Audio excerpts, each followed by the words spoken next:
many was that? 18. You win. Yes, under 3? Yeah.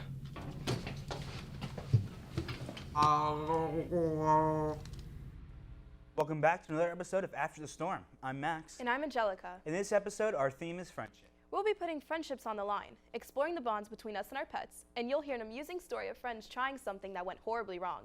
You will experience it all on After the Storm.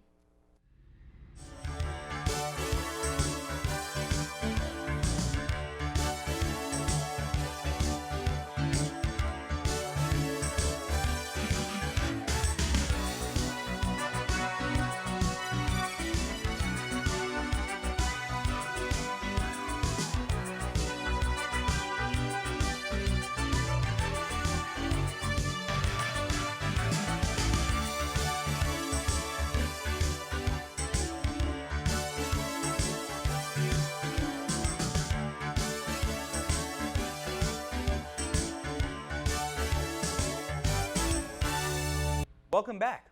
On this episode, we're going to be talking about friendship. We'll be exploring the ups and downs, moments of laughter, and the connection we have with our pets. Since this week's theme is friendship, it seems only right to mention the 90s hit sitcom Friends and all the laughter and joy it brought us.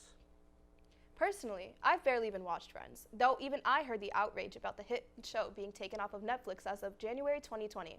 Though the show ended its 10-year run in 2004, Netflix brought back its popularity by streaming it in 2015. It was supposed to be taken down at the beginning of this year, but the backlash was livid, thus causing Netflix to shell out another $100 million just to keep it on for another year. Talk about their customer retention skills. All good things must come to an end. However, Warner Media owns HBO, where Friends will continue to stream in the future. I can't believe you've never watched Friends. That's like literally my favorite sitcom of all time. But speaking of close friends, have you ever wondered how much your best friend really knows about you? Well, this week we went out and put your friendships to the test. This is the Best Friend Challenge. I'm Zoe. I'm Alexandra. And we've been friends since 6th grade. So I don't know how many years that is. I'm not doing that. Yeah, that's what I was saying. I'm Jenna. And I'm Madeline. And we've been friends for 1 year. 1 year. I'm Samantha. I'm Renee. And we've been friends for like a year now. My name is Michael, My name is Caitlin. and we've been friends for about, like, a year.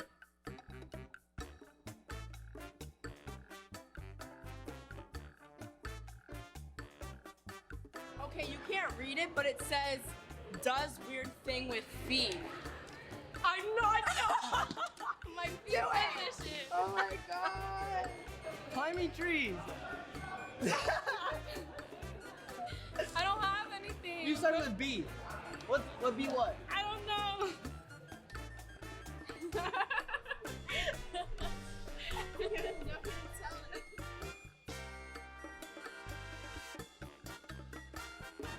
Yeah. If you see my flash drive, y'all, Oh it's my so god. bad. He has like 10 files named File 1, File 2, File 3.7, and it's so terrible.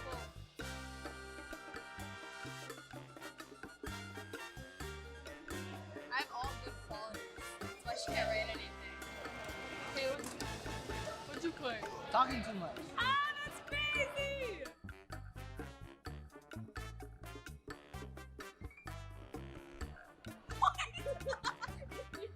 Personality. She's very outgoing. So I already said this one. I said it's suiting herself well because she's always driven. She's always doing something. If she wants, yeah, same thing.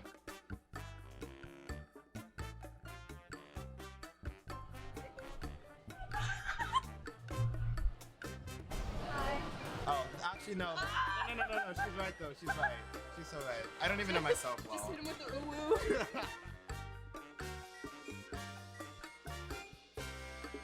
Show yours. I don't have any. Ah! I said when I almost fell down the stairs and took everyone down. Oh, So I said when she cried because she dropped her water bottle when we were on the phone. That was the funniest thing that's ever happened. Oh my god, I loved it.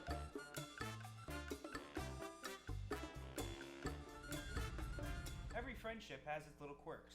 Carlos is here to tell us about the popular accessory amongst pals, friendship bracelets. Thanks, Max. While you might have gotten your first friendship bracelet in elementary school, the first friendship bracelets can be traced back to ancient China around 481 BC. Both modern and ancient friendship bracelets are supposed to be worn all the time, but ancient bracelets held a special meaning.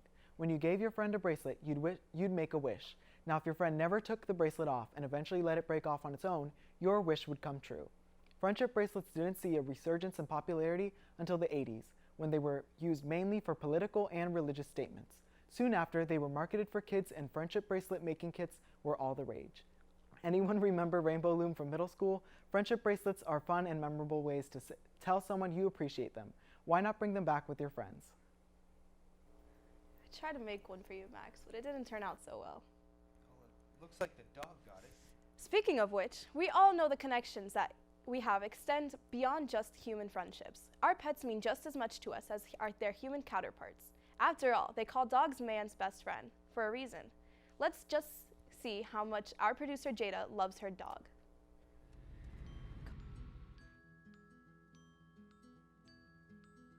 This is my dog, Goblin. It wasn't me who came up with the name, it was my sister, Kirsten. We were just sitting around the dinner table trying to think of names to name our new dog, and she was just like, Goblin. We got him in 2014. It was around November. I was like 12 years old. So my mom's cousin runs a veterinary office, and she posts a lot of things of new animals that come in. And so she posted a picture of 2 puppies, and she said they were boxers, but obviously they're not. But it was him and his sister, and you're like, oh, I'm taking care of these puppies. And our 2 labs had passed away like about 3 years before that. And my mom was like, I want both of them. Like, I want them. And my cousin was like, you can't have both. We ended up taking in Goblin. Just chilling with him. Honestly, he's a very chill dog, and he keeps me a lot of company. He sleeps in my bed every single night. He has for like 3 years. He's always there for me. He always has been. When my dad passed away in December, I always felt kind of alone, but Goblin was there for me, and he would keep me company and make me feel better, and he's just great company. He's gotten into a couple dog fights. My dad taught him most of his tricks, but I taught him a couple more. But the tricks that he does know is he knows how to sit, he knows how to lay down, he knows how to stay. Like, you could make him sit and you could walk like a mile and he'll stay there until you tell him that he can go. He knows how to give high five, which like you just be like paw, and he'll give you his paw on both hands. And then I recently taught him like how to do a double high five where he'll jump up onto your hands. Also, he will not go to his food bowl until I tell him he can eat there. No, come here, come here, come here. Okay, I love Goblin. End of story.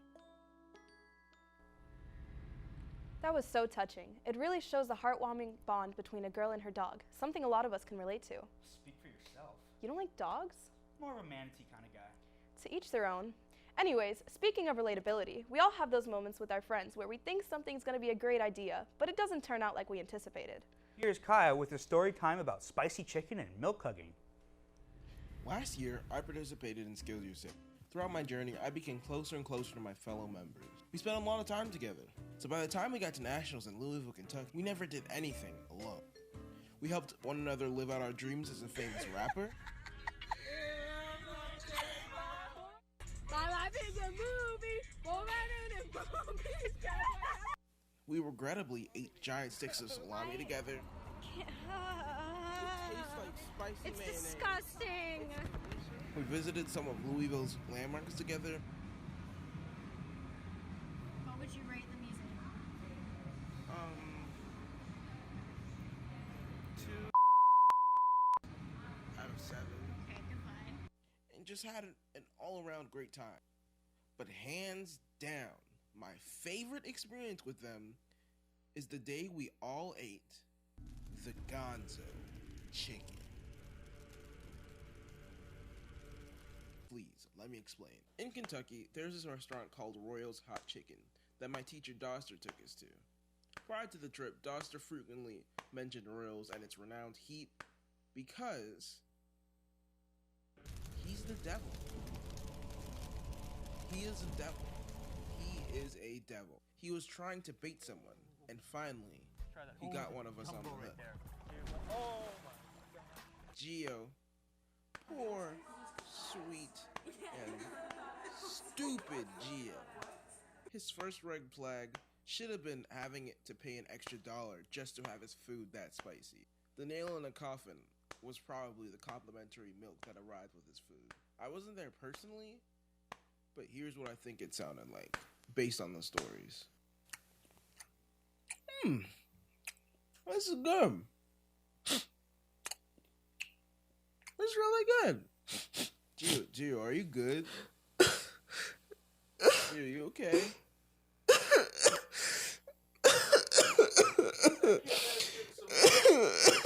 This was only after one tender. There was 2 more. And Gio, being the wonderful friend that he is, saved them for others to try. Personally, I was fine. Oh my god, look at these children. She's gonna die. He's definitely not gonna make it to the toilet after this. I promise you. It's not that spicy. It's not that bad. It's not the first bite.